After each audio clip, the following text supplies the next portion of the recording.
इधर उत्तरा का जो गर्व है परीक्षित उन्हीं को राजा बना गए। धीरे धीरे कली का आगमन हो गया। महाराज परीक्षित के द्वारा कली का निग्रह होता है।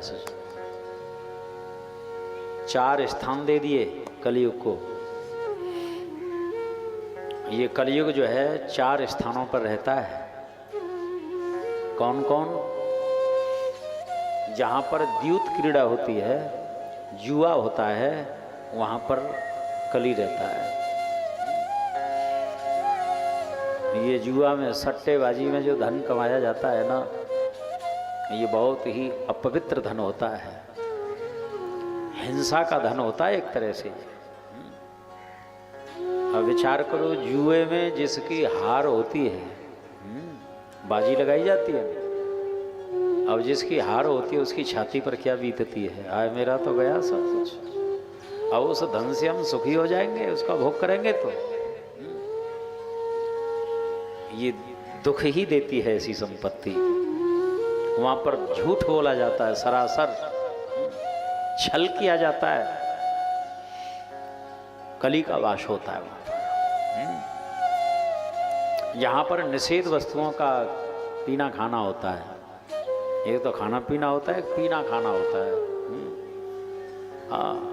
अपवित्र वस्तु, अरे हमारे शास्त्र जो निषेध करते हैं, क्या जरूरत है, क्यों सेवन करनी है ऐसी चीज?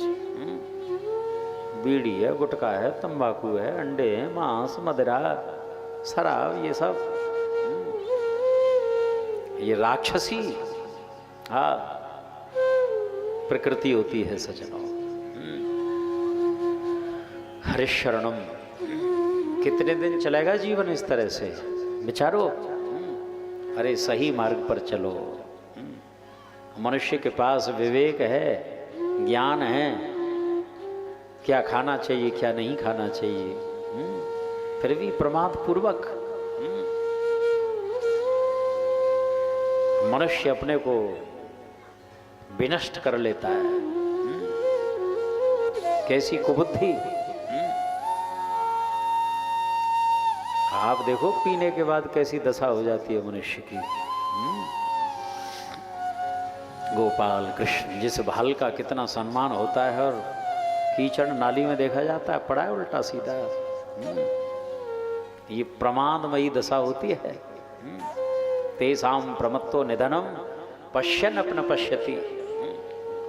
होश रहता है उसको उस समय भी, मालूम है हमको, क्यों शास्त्र में जो पढ़ते सुनते हैं ना।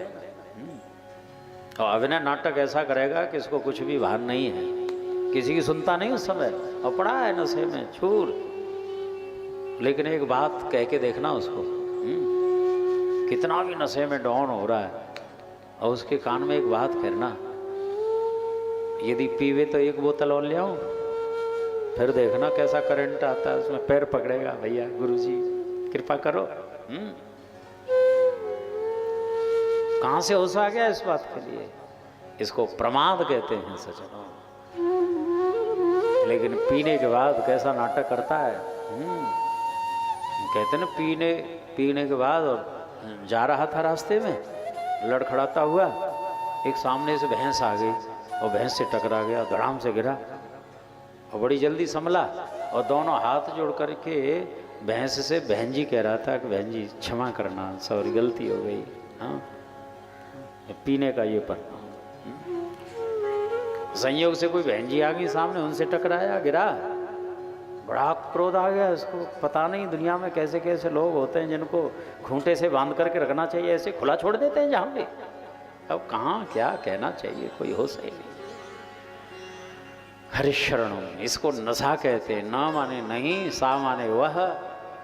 मनुष्यत्व जिसका खत्म हो जाता है वो नशा होता है सज्जनों। सम माने कल्याण भी होता है, जिसको पीने के बाद मनुष्य का कल्याण नहीं होता। और हमारे गुरुदेव तो कहा करते, हाँ, कि यदि ब्राह्मणत्व प्राप्त हुआ भगवत कृपा से और एक बार भी शराब पी लेता है, क्या प्रायश्चित करेगा उसको? कभी मत ऐसी चीज सेवन करो। हरिशरण, हमारे शास्त्र में तो प्याज लहसुन आदि ये भी निषेध है। एक महात्मा कहते जो प्याज खाता है उसको प्रेत बनना पड़ता है।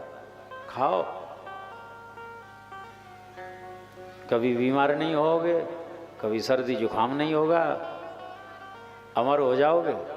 खाते पीते रहेंगे इन चीजों को। तो अरे जिन चीजों का सेवन करने से मनुष्य की दुर्दशा होती है, क्यों? ये तामसिक वस्तुओं का सेवन करने से मन बुद्धि विकृत हो जाते हैं, दूषित हो जाते हैं। किस मन से आप भजन करोगे, किस बुद्धि से निश्चय करोगे? यदि यही अशुद्ध हो गए तो इसलिए सावधान। हरिशरणम पानम, धर्म की पत्नी हो, धर्म का पति हो, उस मर्यादा का उल्लंघन करके जो काम का सेवन करते हैं, घोर पतन होता है उस मनुष्य का। इतनी बड़ी सृष्टि, इतना बड़ा संसार, आप देखो अमर्यादित ढंग से जो काम का सेवन करते हैं, पतन हो जाता है उसमें। आज तक एक उदाहरण ऐसा नहीं मिलेगा कि किसी का उद्धार हो गया हो काम का सेवन करने से। अपना कैसे होगा विचारो। ये काम जो है देव है, लेकिन कब? जब मर्यादा, नहीं तो भस्मासुर हो जाता है फिर ये। हरिशरणम, स्त्री पुरुष कोई भी हो, जैसे हमारे यहां पर एक पतिव्रता धर्म होता है, उत्तम के बसमन माही, सपने वान पुरुष जग नाही। ठीक वैसे ही एक पत्नी व्रत धर्म भी होता है। अपनी जो धर्म की पत्नी है, कभी भी उल्लंघन न करे मर्यादा का, नहीं तो कली का वास होता है वहां पर। कलयुग ही पैदा होगा, और जहाँ कलयुग पैदा हो जाए ऐसा कौन सा अनर्थ है जो नहीं होगा वहां पर। हरिशरणम, कभी भी हिंसा मत करो, किसी भी जीव की हिंसा मत करो। जिसकी हम हिंसा करके खा रहे हैं, एक दिन हमारी भी हिंसा होगी निश्चित रूप से।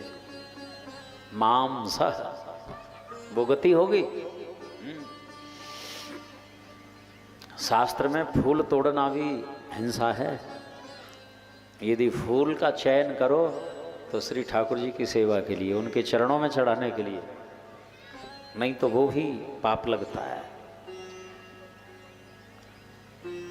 अभद्र मत बोलो किसी से, गाली मत दो किसी को। क्या जरूरत है गाली देने की? अब हमको यदि कोई गाली दे और अच्छा नहीं लगता है, तो जिसको दे रहे हैं उसको अच्छी लगेगी गाली। आत्मनः प्रतिकूलानि परेशान न समाचरेत। मृदु वाणी बोलो, मीठा बोलो।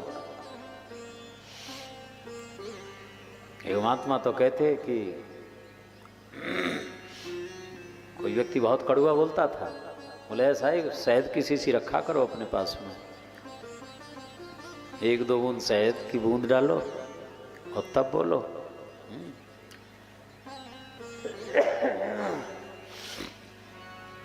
कटु भाषण करने से शुभ की हानि होती है, मंगल छोड़ के जाने लगते हैं। 4 स्थान दे दिए, लेकिन एक स्थान और दिया है इसको। गिड़गिड़ाने लगा, महाराज एक बढ़िया सा सुंदर सा चमकीला स्थान दे दो। अब 5वां स्थान है जात रूप। जात रूप कहते हैं सोने को। सोने में कलयुग का वास होता है सज्जनों, और सोने के आभूषण बनते हैं ये, जिसमें कली है। बोले कोई भी आभूषण हो उसको श्री ठाकुर जी को अर्पित करो, उनको चढ़ाओ। हाँ,